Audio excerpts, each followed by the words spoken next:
Behind the big news में आज भी हमारा मौजू वही है, कल वाला, जिसमें यह बताया गया था कि एक साबिक काबीना मिनिस्टर जो इस वक्त पार्लियामेंट के मेंबर हैं, लोकसभा के मेंबर सेंट्रल कश्मीर से, उनके खिलाफ स्टेट विजिलेंस ऑर्गेनाइजेशन जो अब एंटी करप्शन ब्यूरो बन चुका है, इन्होंने एक चार्जशीट दायर कर लिया है। वह असल में उन 22 मुलजिमों में से है जिनके खिलाफ अखबारी इतला के मुताबिक एक चार्जशीट दायर किया गया है। एक जमीन के मुआवजे से मुतलिक एक जो मुबैना तौर पर एक फ्रॉड केस है। तो कल हमने इस बारे में जिक्र किया था, हमने आपको सारा कॉन्टेक्स्ट बताया था, इसका पस मंजर क्या है। इसके बाद कुछ डेवलपमेंट्स हुई। हम लगातार ये दोहरा रहे हैं कि हम सिर्फ आपको हकाइक बताएंगे और कोई जजमेंट इस पर नहीं करेंगे, खासतौर से अब जबकि ये एक अदालत के ज़ेर समाअत है तो इसके ऊपर हमारा जजमेंट करना मुनासिब नहीं है, लेकिन हम सिर्फ हकाइक बताएंगे जो इसके साथ डेवलपमेंट्स हो रही हैं। हमारे कल ये बताने के बाद कि ये चार्जशीट दाखिल किया गया है, इसके बाद कुछ डेवलपमेंट्स हुई। एक सबसे बड़ी डेवलपमेंट ये हुई कि आगा सईद रूहुल्लाह ने, जो कि हमने बता दिया कि सेंट्रल कश्मीर से पार्लियामेंट के मेंबर मुंतखब हुए हैं 2024 में नेशनल कॉन्फ्रेंस के, तो उन्होंने एक प्रेस कॉन्फ्रेंस का आयोजन किया अपने बडगाम के रेजिडेंस पे। तो इसमें उन्होंने अपनी तरफ से सफाई दे दी। तो वो उनका ज़बरदस्त शदीद एक रद्द अमल था। उन्होंने कहा कि ये आज 13 अप्रैल को अप्रैल फूल का ये तमाशा रचाया गया है। तो इस तरह से उन्होंने बताया, उन्होंने अपनी तरफ से ये बताया कि मुझे इस बारे में कोई जानकारी नहीं है एफआईआर के बारे में, और ये लग भी रहा है कि शायद कोई जानकारी नहीं थी, अदरवाइज ये वो इसका तज़किरा फिर कर लेते। जो उन्होंने इसके बाद इलेक्शन लड़े हैं, 2014 में भी उन्होंने इलेक्शन लड़ा है और जीता भी था, और 2019 में भी उन्होंने इलेक्शन लड़ा, और ये जो नहीं 2019 में लोकसभा का इलेक्शन नहीं लड़ा था, उन्होंने 2024 में लोकसभा का इलेक्शन लड़ा था। तो उनमें जो जिक्र करना होता है कि आपके खिलाफ कोई एफआईआर तो नहीं, उसमें भी इसका जिक्र नहीं है। शायद वजह यही रही होगी कि इनको इस बारे में कोई जानकारी नहीं थी। अब ये देखना है कि इन्होंने इस बारे में उनकी दलील क्या है। उनकी दलील यही है कि ये जो ज़मीन है जिसके बारे में ये बताया जा रहा है, ये असल में हमारे ग्रैंडफादर जो आगा सईद मुस्तफ़ा साहब थे, जो उनके ग्रैंडफादर थे, जो अंजुमन शरीफ शियान जम्मू कश्मीर के सदर थे और बहुत ही इन्फ्लुएंशियल शिया कम्युनिटी के लीडर, मजहबी लीडर। वो पॉलिटिक्स के साथ कभी नहीं थे, उन्हें कोई इलेक्शन नहीं लड़ा है। हालांकि उनके साहिबजादों ने और इनके ग्रैंडसन आगा रूहुल्लाह ने भी इलेक्शन लड़े मेन स्ट्रीम पॉलिटिक्स में आकर के, लेकिन आगा सईद मुस्तफ़ा साहब ने कोई इलेक्शन नहीं लड़ा था, वो महज एक मजहबी लीडर थे। तो उन्होंने बताया कि ये उनका एक ज़मीन का एक रुकबा था दुर्बल के मकाम पे, जहाँ पे रख आरत के नाम से एक कॉलोनी डेवलप की गई उन महाजरीन, उन लोगों के लिए जो मुंतकिल होने वाली थी डल से, क्योंकि डल डेवलपमेंट का जो प्रोजेक्ट था जो साल 2000 से ही चल रहा है और वहाँ पे रिहेबिलिटेट करना था उन लोगों को, उसके लिए सरकार ने फैसला कर लिया था कि 7000 कनाल ज़मीन को डेवलप किया जाएगा और उनको वहाँ पे प्लाट दिए जाएंगे। तो ये जो ज़मीन वहाँ पे थी, ये वहाँ पे एक रख था, रख सेंट फार्मर्स डिपार्टमेंट के तहत, यानी कि सरकारी ज़मीन थी। इस पे कब्जा था कुछ लोगों का जिनको कामा कहते थे, जो सरकार की तरफ एक लेवी देते थे। आगा सईद रूहुल्लाह ने उसका जिक्र कर लिया कि हम भी, हमारे ग्रैंडफादर भी इसकी लेवी भरते थे, यानी कि वो इसके एक कामा थे। और सरकार ने 2005 और 2006 में ये फैसला कर लिया कि ये जो कामा लोग हैं इनको कब्जा छुड़ाने के लिए हम इनको एक सपोर्ट कर लेंगे, मुआवजा डायरेक्टली उसको नहीं कह सकते हैं, एक सपोर्ट कह सकते हैं, 40,000 रुपये फी कनाल के हिसाब से। तो उन्होंने कहा कि हमें अभी तक कोई चार्जशीट नहीं दिया गया, कोई क्वेश्चनर नहीं गया, कोई भी सवाल नहीं किया गया है, और जैसे आप लोगों ने सुना और इसी तरह से मैंने सुना।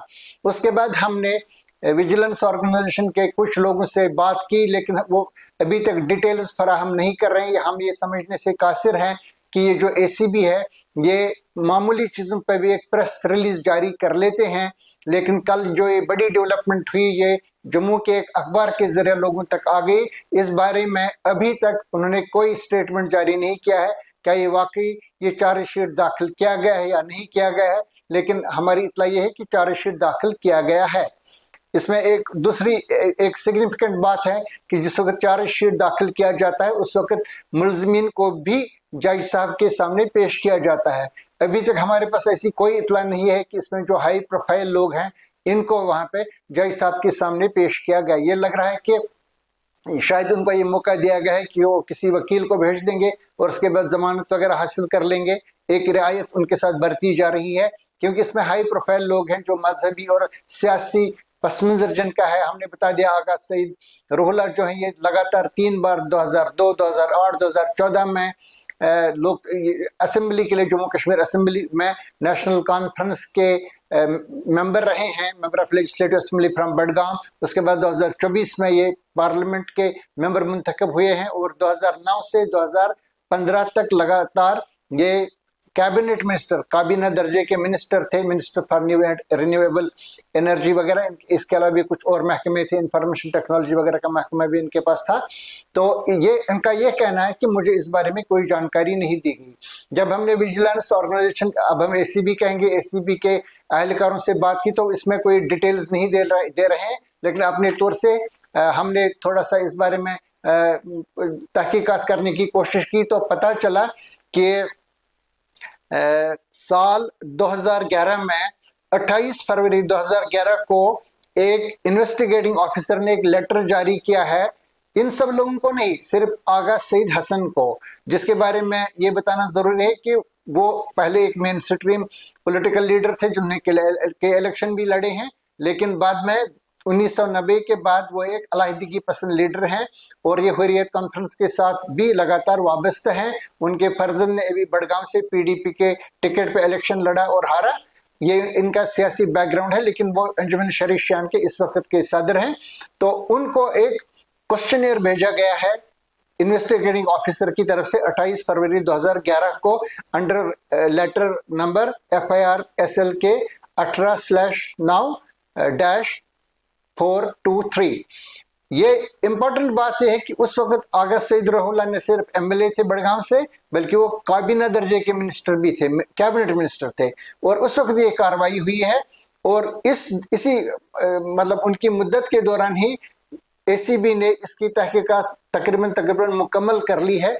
इस क्वेश्चनियर में आगा सईद हसन साहब को ये लिखा गया है कि आपके पास 6 कनाल जमीन वहां पे था जिसको आपने फ्रॉडुलेंटली 60 कनाल बना दिया है, और इसके एवज आपने 23,95,638 रुपया का एक चेक नंबर 20201207 ये आपको दिया गया है लैंड जो कलेक्टर लैंड एक्विजिशन लाडा lakes and waterways development authority जो झील डल जिनके जेर इख्तियार है, इन्होंने दिया है आपको। इसमें पटवारी और गिरदावर और रक्स एंड पार्क्स डिपार्टमेंट के लोग, लाडा के लोग, बहुत सारे लोग इसमें मतलब मुलविस बताए जा रहे हैं। 22 लोगों का नाम दिया गया है। तो उस वक्त उनको ये लिखा गया है कि आपने ये 23,95,638 लाख रुपए हासिल कर लिया एक चेक के जरिए, जिसको आपने डिपॉजिट कर लिया स्टेट बैंक ऑफ इंडिया के बडगाम वाली ब्रांच में अपने सेविंग्स बैंक अकाउंट में, और उसके बाद आपने ये सारी रकम निकाली।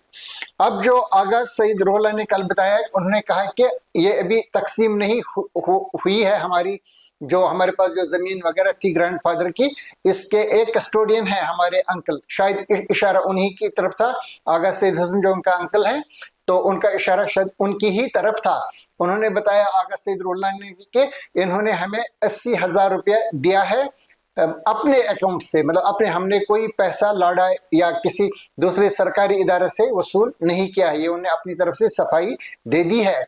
लेकिन ये भी आप देखना जरूरी है, अगर 22 लोगों के नाम इसमें दिए गए हैं कि 22 लोगों को क्वेश्चनियर क्यों नहीं भेजा गया, आगा सईद रोहला को इसमें बिल्कुल डार्क में क्यों रखा गया, इनको इस बात की जानकारी क्यों नहीं दी गई है।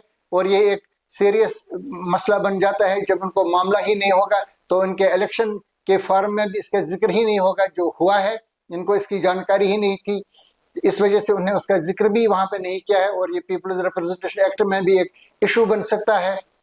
लेकिन इस सारे वाकये के पीछे ये भी बताना जरूरी है, ये एक ऐसे मौके पे हो रहा है जहां पे कश्मीर की, बल्कि जम्मू कश्मीर की जो मुस्लिम सियासी और मजहबी क़यादत है, वो मुतफ़िक़ा राय से जो वक्फ एक्ट में तरमीम की गई है मरकजी सतह पर, उसकी मुखालिफत कर रही है। ये दोनों खास जो हाई प्रोफाइल लोग इसमें हैं, ये भी दोनों इसमें कर रहे हैं। हालांकि जो आगा सईद हसन है वो 370 और ये जो स्टेटहुड वगैरह के बारे में ज्यादातर बयानात नहीं दे रहे हैं, वो सिर्फ वक्फ एक्ट के बारे में बता रहे हैं। लेकिन आगा सईद रूहुल्लाह ने बहुत ही सख्त मौक़िफ़ इख्तियार इस बारे में कर लिया है। उन्होंने अपनी पार्टी के खिलाफ भी एक लाइन ले ली है 370 को लेकर के और स्टेटहुड को लेकर के, और वो मुतमईन नहीं लग रहे हैं। ये एक ऐसे मौके पे आ गया है जहां पे इनका जो मॉरल हाई ग्राउंड है वो भी मुतज़लज़ल हो सकता है अगर इन इल्जामात में कोई सच्चाई होगी। हालांकि इन्होंने कल अपनी तरफ से पूरी इसमें क्लैरिफिकेशन दे दी। अब ये मेरे ख्याल से सरकार के कोर्ट में बाल है, ये एसीबी के कोर्ट में बाल है। उन्हें इस बात की वजाहत करनी चाहिए, क्या ये वाकई इनको डॉक में रखा गया है, क्या ये वाकई इनको खामोश करने की एक कोशिश है। जो उन्होंने बता दिया कि हमें खामोश करने का एक हरबा है, और उन्हें ये बताया कि मैं खामोश तभी हो जाऊंगा जब हमें 370 रेस्टोर किया जाएगा। तो इस एतबार से उन्होंने इसको एक सियासी रंग भी दे दिया है। अभी तक कल से यही मसला चल रहा है। सबसे बड़ी खबर यहाँ की यही बन रही, क्योंकि ये पहली बार है कि एक कैबिनेट मिनिस्टर के खिलाफ और एक सिटिंग एमपी के खिलाफ इस तरह का चार्जशीट दाखिल किया गया है। और जब दोबारा ये सरकार में आ चुके हैं और इस वक्त जिस यूनियन टेरिटरी का जो इस वक्त स्ट्रक्चर है, इसमें जो एसीबी है ये लेफ्टिनेंट गवर्नर के हद इख्तियार में है, ये चीफ मिनिस्टर साहब के इख्तियार में नहीं है। हालांकि जनरल एडमिनिस्ट्रेशन का डिपार्टमेंट जो है जिसके तहत एसीबी आता है वो चीफ मिनिस्टर के मातहत है, लेकिन जो एसीबी है और बाकी जो होम डिपार्टमेंट वगैरह ये सारे लेफ्टिनेंट गवर्नर के तहत आते हैं। और ऐसा लग रहा है कि शायद उन्होंने एसीबी ने ये चार्जशीट भरने से पहले जरूर इसका जो सैंक्शन है, प्रोसिक्यूशन का सैंक्शन, क्योंकि वो बहुत जरूरी बन जाता है लेजिस्लेटर के खिलाफ, चाहे वो एमएलए है, मिनिस्टर है या एमपी है, उनके खिलाफ एक प्रोसिक्यूशन का सैंक्शन जरूरी होता है। ऐसा लग रहा है कि वो भी आया है और ये एक ऐसे मकाम पे हम पहुंचे हैं जहां पे सरकार को अपने मौक़िफ़ की वजाहत करना होगी। आज के लिए इतना ही, शुक्रिया।